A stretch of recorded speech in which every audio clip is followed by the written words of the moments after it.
Déjà 100 000 réservations pour le Slate Auto pick-up. Incroyable. Le fameux pick-up à 20 000 dollars, là. Le véhicule minimaliste et personnalisable offre une alternative économique au Cybertruck avec une autonomie de 240 km et un moteur de 204 chevaux. Ouais, alors par contre, 240 km, c'est vraiment pas beaucoup quand même, hein. Mais en même temps, il y a beaucoup de pick-up avec une grosse autonomie aux US. Peut-être que certains se contenteraient d'une petite autonomie. En seulement 2 semaines, Slate Auto annonce 100 000 réservations. Un chiffre impressionnant pour une marque encore inconnue. Slate Auto adopte une approche radicalement différente, panneaux de carrosserie en plastique, absence de technologie complexe comme le gigacasting et un credo clair, tout est optionnel, pas d'écran central, pas de haut-parleur, et des vitres... Pas de haut-parleur! Sympa, tu peux pas mettre ta radio quoi, ta musique. Et des vitres à manivelle. Il est clair que ce minimalisme assumé divise. Certains y voient une perte de valeur, un véhicule trop dépouillé pour espérer rivaliser avec les ténors du marché. D'autres saluent une réponse intelligente à la flambée des prix des VE. 4,43 m de long, une batterie de 52,7 kWh offrant 240 km d'autonomie.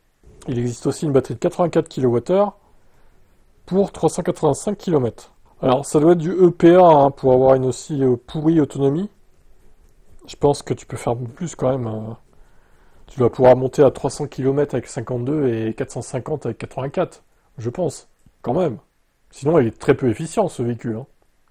204 chevaux, 8 secondes de 0 à 100, ouais, bon, c'est un peu moins qu'un Kona ou un Niro, quoi, ou qu'une MG4, mais c'est bien, c'est pas si mal, 8 secondes, ça va.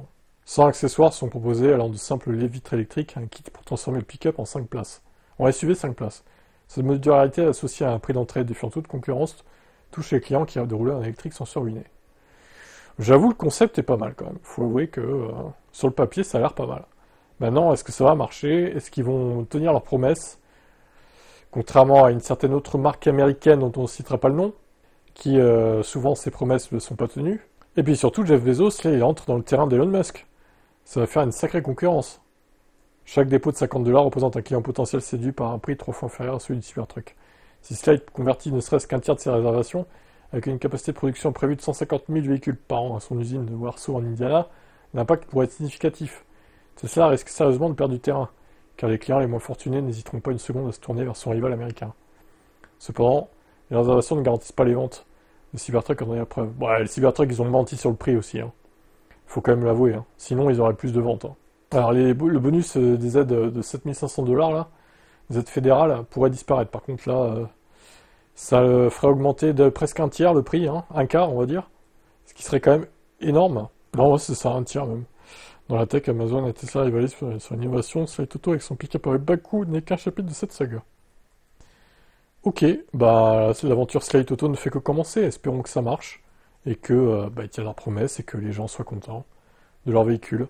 Mais ils ont du boulot quand même, hein. C'est pas gagné, hein. Allez, ciao.